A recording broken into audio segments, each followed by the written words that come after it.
Mungkin saya mulai dari pengalaman saya jalan-jalan ya, ke Italia dan ke Jepang. Gitu ya. Itu saya lihat, pas tadi malam saya lihat data dari ILO, itu ternyata produktivitas orang Jepang yang etos kerjanya tinggi, itu ternyata masih kalah daripada produktivitas orang Italia. Yang saya lihat kalau saya ke sana kok hobinya ngafe, gitaran gitu ya. Apalagi dibandingin dengan Indonesia gitu ya. Orang Jepang aja kalah sama orang Italia. Nah, tentu akhirnya ini semua sangat terkait dengan bagaimana produktivitas itu dihitung dan apa-apa faktor yang mempengaruhinya. Cuma yang pasti, negara-negara Eropa seperti Italia, mereka produktivitasnya meningkat. Simply, justru bukan karena mungkin mereka lebih rajin, lebih pintar, not necessarily like that. Tapi karena mereka mengakumulasi wealth yang sudah cukup lama, dan salah satunya karena juga hasil merampok dari negara-negara kita gitu. Jadi banyak faktor dalam menentukan produktivitas. Nah selanjutnya mungkin, nah ini data yang saya sampaikan tadi dari ILO. Itu kita mungkin di ASEAN ya tidak yang terjelek gitu ya. Tapi tentu kalau visi kita untuk menjadi negara yang lebih baik dalam produktivitas, tentu kita masih jauh gitu ya. Nah, cuman masalahnya produktivitas ini dihitung berdasarkan GDP per hour of work. Jadi masih sama problemnya, beware dengan the tyranny of the average, gitu ya. Jadi ini rata-rata, gitu ya. Itu distribusinya juga penting. Gitu ya. Nah, next. Nah, mohon maaf kalau saya sedikit teknis, ya. Tapi mudah-mudahan saya bisa untuk menerjemahkan bahasa planet ini ke dalam bahasa manusia, gitu ya. Tapi menurut saya konsep seperti ini penting. Gitu ya. Jadi untuk memahami produktivitas, tentu konsep teoritisnya kita harus tahu dulu, yaitu teori produksi. Gitu ya. Nah, teori produksi yang paling sederhana itu diwakilkan oleh fungsi produksi. Gitu. Jadi suatu produksi itu fungsi dari inputnya dan juga bagaimana teknologi di dalam proses produksi. Jumlah inputnya itu kapital, ada labor, sisanya itu teknologi, mewakili teknologi. Jadi ada faktor teknologi. Ini Pak Menteri dari ITB tahu persis gitu ya. Nah, komponen teknologi ini juga penting. Ada beberapa parameter di dalam komponen teknologi ini. Pertama itu adalah alfa dan beta ya. Alfa dan beta itu seberapa penting input itu, seberapa penting labor itu, seberapa penting kapital itu. Kita menentukan output. Lalu ada juga A dan B. A dan B itu adalah baru masuk ke produktivitas input masing-masing. A itu berapa produktif kapitalnya, B itu berapa produktif labornya yang inherent di dalam labornya. Lalu ada T. T itu seberapa produktif input secara umum gitu, yang tidak bisa di attach ke labor dan kapital. Gitu. Nah kalau diwakilkan oleh fungsi seperti ini gambarnya seperti ini. Nah posisi productivity itu sebenarnya bisa diukur dari kemiringan garis yang lurus ini yang hitam ini. Gitu. Nah makanya kemudian saya buat gambar dalam dua jenis. Yang satu kalau B-nya 1, yang satu kalau B-nya 3. B itu apa? Produktivitas yang inherent di tenaga kerja gitu. Jadi kalau labornya tambah rajin, tambah pinter, tambah sehat, B-nya naik jadi 1 dan 3 dan produktivitasnya akan meningkat bergeser ke situ. Seperti itu. Ya. Nah, ini kalau produktivitas itu seperti didefinisikan oleh ILO sebagai output dibagi jumlah tenaga kerja gitu ya. Nah itu yang di atas, yang sebelah kanan. Jadi output dibagi jumlah tenaga kerja. Nah cuman di sini kita harus paham bahwa yang menentukan output per worker itu bukan hanya produktivitas labornya. Semua parameter yang ada di kanan persamaan Q per L itu matters gitu. Misalkan yang tadi dulu B, nah itu betul. Sehingga kalau B-nya naik, maka produktivitas meningkat. Bagaimana naikin B? Education and training policies. Improve education attainment, tadi yang Pak Menteri sampaikan, upskilling, reskilling, on the job training, termasuk nutrition intervention and healthcare misalkan. Next slide please. Nah ini contoh. Kalau kita eradicate stunting, itu bisa menaikkan produktivitas menjadi 10%. Untuk Indonesia, ini studi. Ini B. Oke, next. MBG, ini studi yang dari tahun 2022 di Review of Economic Studies, bilang MBG, School Lunch Program, itu, ini pakai studi difference ya, jadi ini causal inference.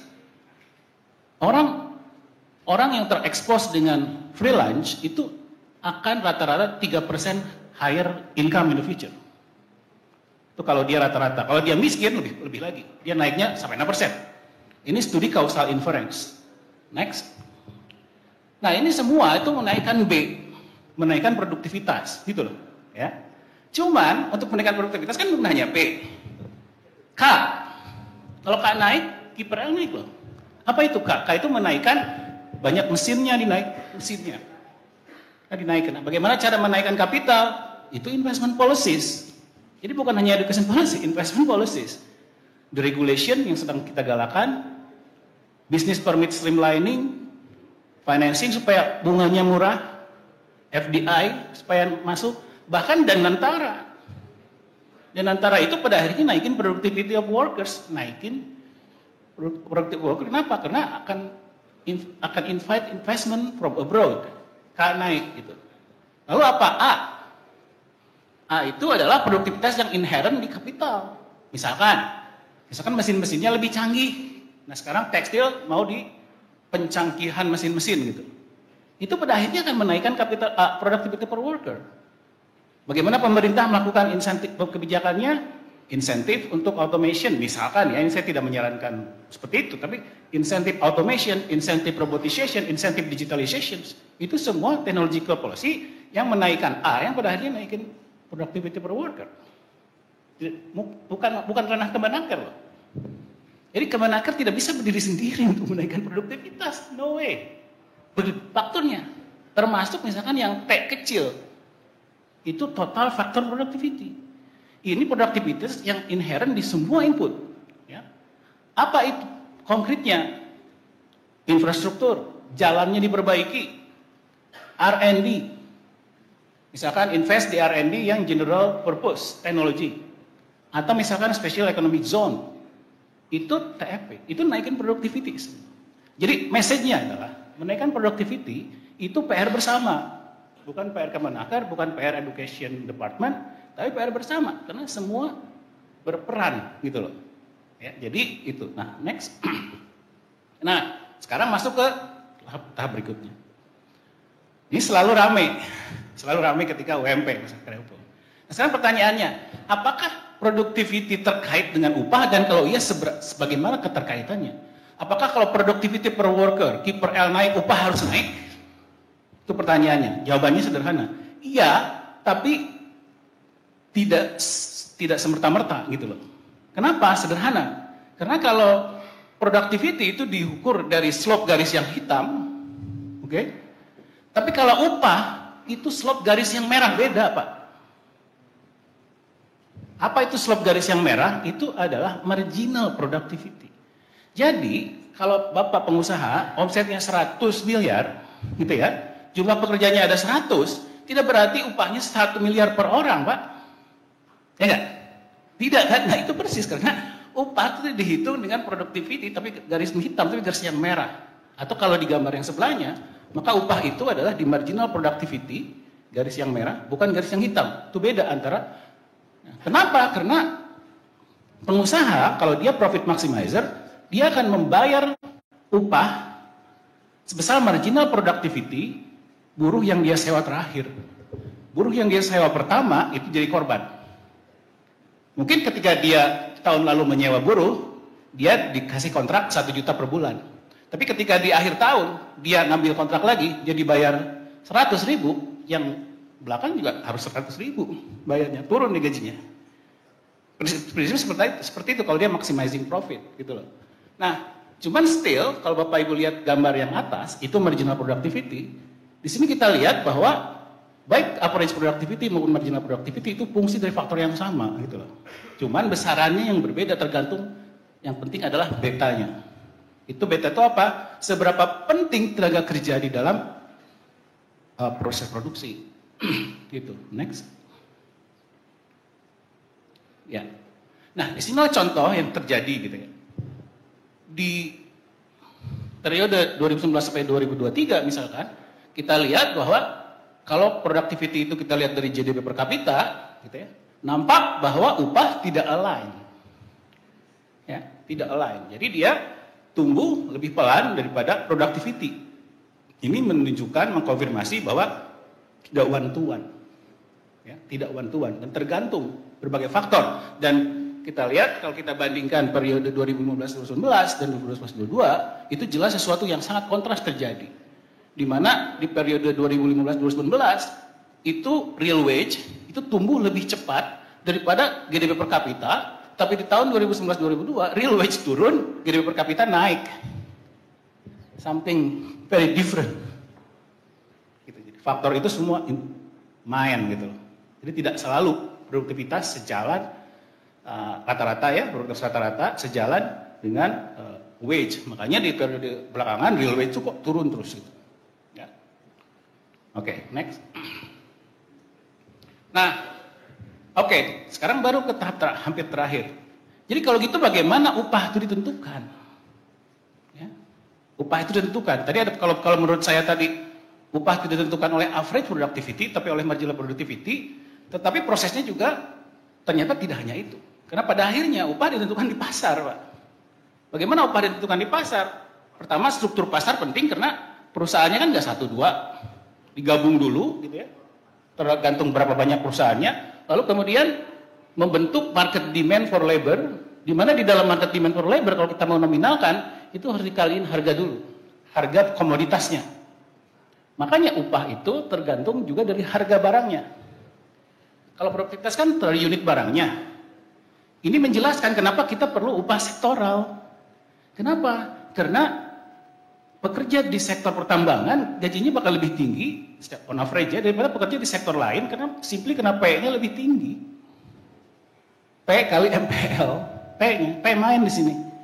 Makanya UMP pun banyak yang bilang harus sektoral ya simply for that specific reason. Gitu. Karena upah tergantung harga barang yang diproduksinya gitu di sini. Nah, cuman pada akhirnya juga ditentukan oleh supply-nya. Kalau kita di Indonesia, kita kan selebar surplus ekonomi. Kalau surplus ekonomi, supply-nya banyak di kanan. Itu akan mendrive upah ke bawah. Kecuali kalau kita bukan ekonomi pasar.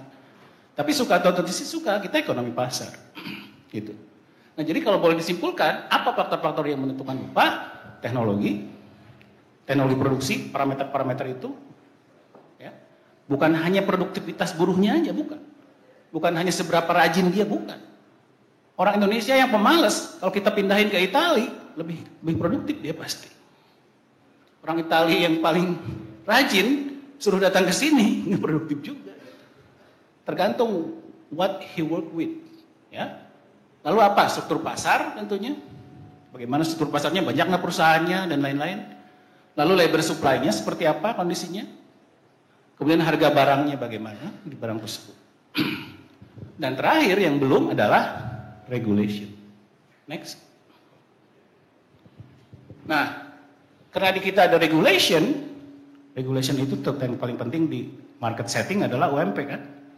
Maka di kita ada UMP yang membatasi supaya kalau katakanlah labor market clearing wage-nya itu ada di bawah, maka UMP menahan supaya tidak masuk ke situ gitu loh. Ya.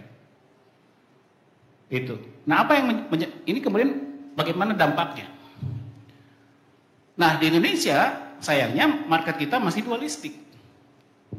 Bahkan tadi kata Pak Menteri besar sekali, apalagi dengan definisi ILO yang baru itu informal ekonomi itu lebih besar lagi. Gitu ya. BPS sekarang sedang mengexercise mengadopt ILO yang baru, dan itu akan mungkin 70% informal, 80% informal gitu. Nah, jadi kita dualistik. Nah, problemnya informal itu dia minimum wage-nya non-compliance. Sementara di formal wage dia compliance. Makanya di Indonesia itu aneh. Ya, kenapa aneh? Yang namanya minimum wage itu selalu di atas rata-rata upah. Kalau di negara-negara yang lebih settingan marketnya lebih benar atau udah lebih established, yang namanya minimum upah itu pasti di bawah rata-rata upah. Kalau di Indonesia minimum wage itu di atas rata-rata upah. Ini terjadi karena ada sektor yang besar di sini yaitu sektor informal yang non compliance. Jadi ketika ada UMP, maka Dia hanya bisa meng-hire sebatas demand-nya, sisanya dilempar ke sini Pak. Dilempar ke sini menyebabkan upah yang di sektor formal down. Ini teoritis, tapi faktanya terjadi nampaknya seperti itu gitu loh. Sehingga next, ini yang menjelaskan fenomena yang terjadi selama 5 tahun terakhir, ya. Yaitu misalkan penciptaan lapangan kerja formal di Indonesia itu sekarang 10% di bawah normal. Nanti saya lihat datanya ya. Atau dengan kata lain, misalkan saya ambil tahun 2023, itu ada 6 juta pekerja informal yang gagal bekerja di sektor formal. Artinya kalau dalam kondisi formal seharusnya dia masuk sektor formal, tapi nggak kejadian gitu loh selama 5 tahun terakhir ini.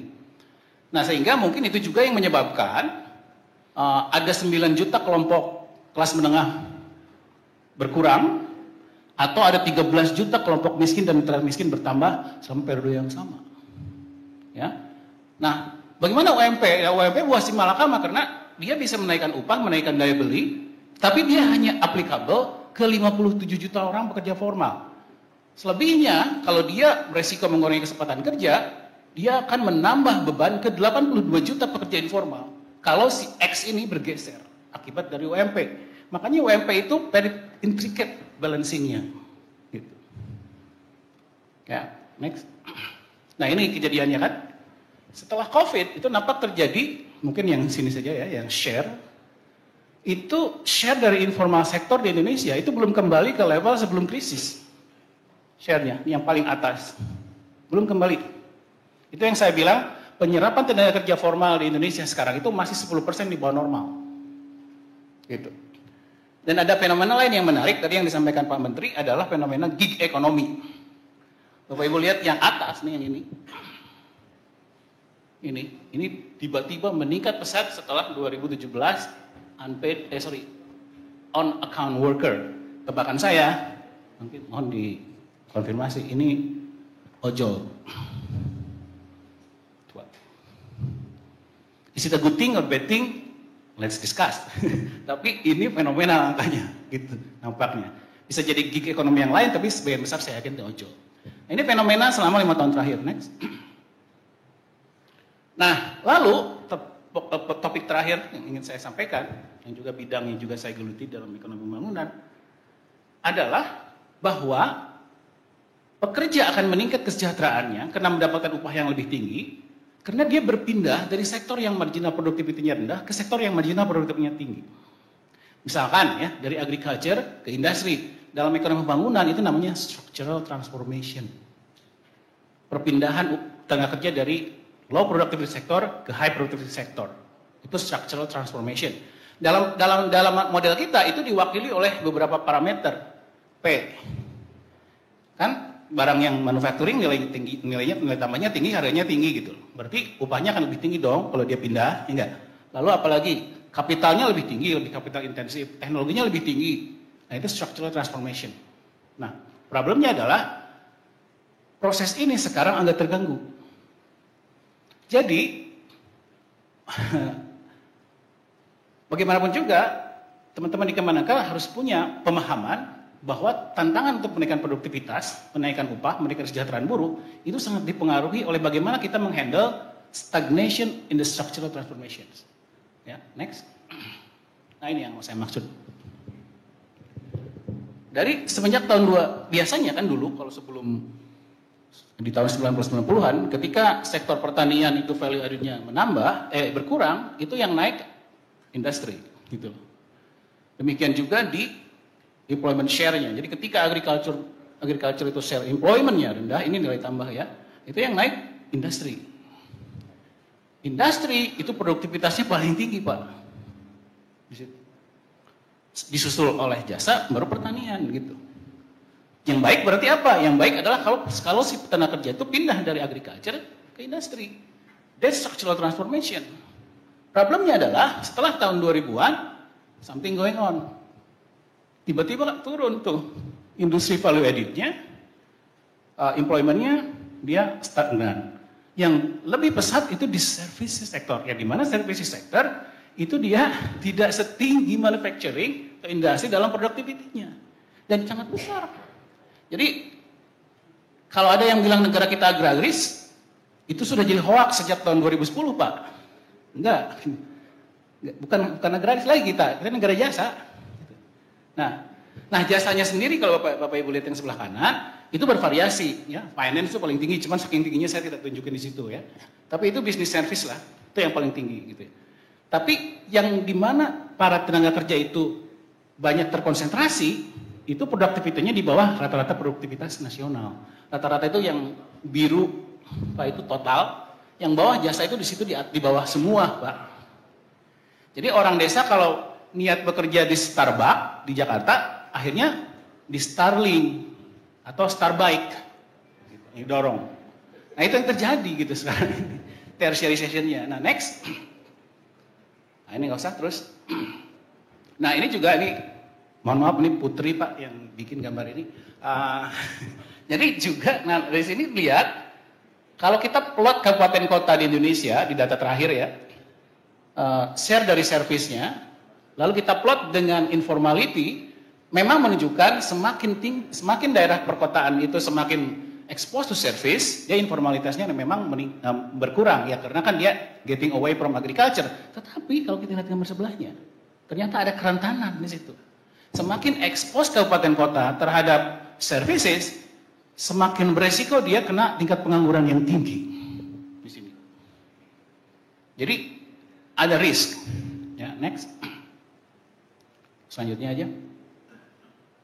Ini Indonesia mengalami stall industrialization, mungkin selanjutnya nggak usah. Next. Nah, ini mungkin sedikit seberapa parah Indonesia dalam fenomena premature deindustrialization. Premature deindustrialization itu konsep yang pertama kali dikemukakan oleh ekonom Harvard Danny Rodrik di tahun 2012. Danny Rodrik kebetulan bikin gambar ini. Titiknya. Jadi kata dia, dulu titik belok deindustrialization itu lebih tinggi daripada sekarang. Jadi sekarang itu deindustrialization terjadi ketika income per kapitanya lebih rendah dari biasanya gitu. Namanya premature deindustrialization. Nah ini ada dua indikator. Titik belok di value added, titik belok di employment share. Nah untuk Indonesia, kan sekarang pemerintah ingin menggalakkan reindustrialisasi, misalkan dengan downstreaming mineral dan lain-lain lah ya, atau merevitalisasi sektor tenaga kerja, padat karya gitu ya. Nah itu gimana sih? Apakah prospektif? Ya, saya tidak seprospektif dulu gitu. Kenapa? Ya karena dulu nggak ada Cina, zaman 90-an gitu. Nah sekarang agak berat.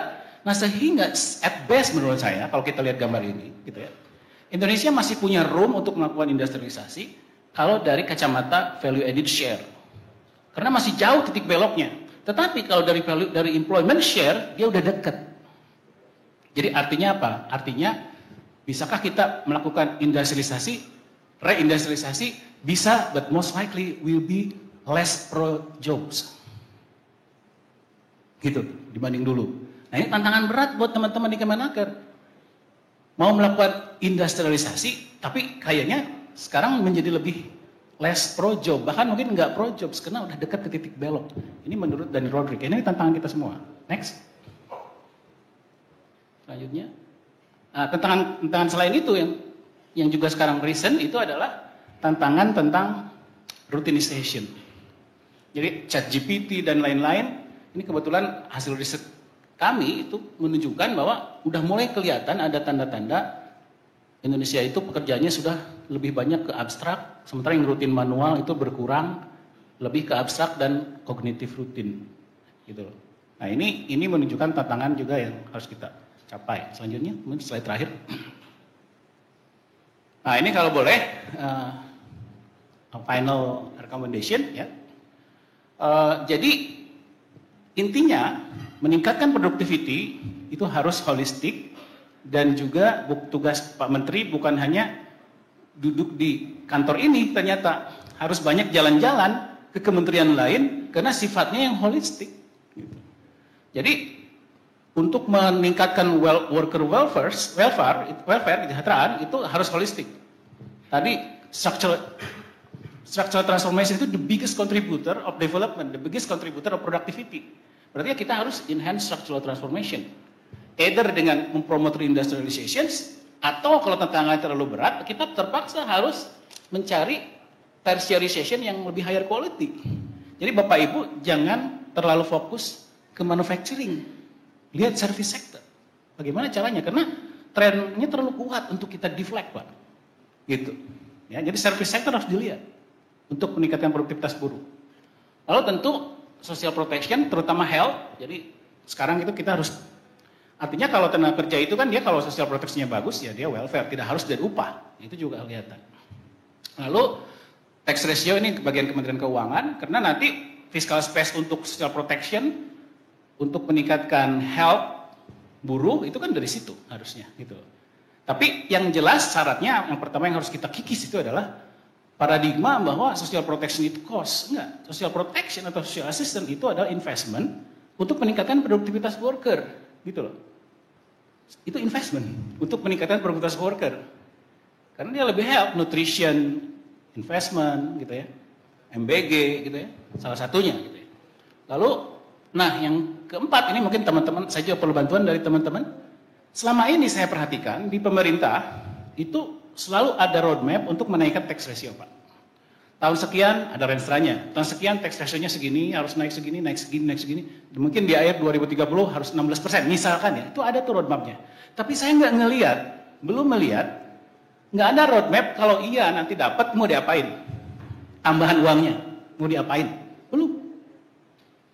Tidak ada roadmap structure spending Indonesia kalau sudah mendapat tambahan uang itu, nggak ada, saya nggak lihat loh. Nah, beri kesempatan teman-teman. Buat kami dong kalau gitu, misalkan ya, itu. Karena belum ada yang bilang. Dan menurut saya harusnya itu harus untuk menutup gap apa yang kurang nanti ke depan. Tentu adalah 2 poin ya. Sosial, progresif. Harus jadi si anggaran itu harus dibuat lebih progresif secara sosial dan progresif secara lingkungan. Nah itu, nah ini belum ada yang menyentuh. Gitu ya. Baru target uangnya aja, tapi belanja jadi apain? Belum ada. Nah, lalu government efficiency penting karena ini meningkatkan productivity overall. Meningkatkan productivity overall itu menaikkan productivity tenaga kerja kan. Education system harus agile karena di era AI dan lain-lain kalau nggak agile rusak. Nah ini yang kurang, yang sekarang kita lagi masa suram adalah research and technology (R&D). Karena efisiensi R&D jadi berkurang untuk government. Nah ini menurut saya suram. Ini penting. Mungkin kalau kita sudah punya ruang fiskal yang lebih tinggi, ini harus di enhance. Terakhir institusi harus kita perbaiki karena intinya inovasi itu hanya terjadi di negara yang institusinya baik. Gitu ya. Karena apa? Karena kalau institusinya nggak baik, inovasi akan bersaing dengan rent seeking. Kalau bersaing dengan rent seeking kalah udah inovasi. Selesai. Uang 1 triliun mau rent seeking mau inovasi. Emang rent seeking returnnya cepat gitu ya. Tapi kalau inovasi returnnya lambat. Jadi institusi penting. Karena kalau enggak hanya semu aja produktivitasnya. Semu. Gitu. Mungkin itu aja dari saya. Nanti selebihnya kita bisa berdiskusi. Terima kasih. Assalamualaikum warahmatullahi wabarakatuh.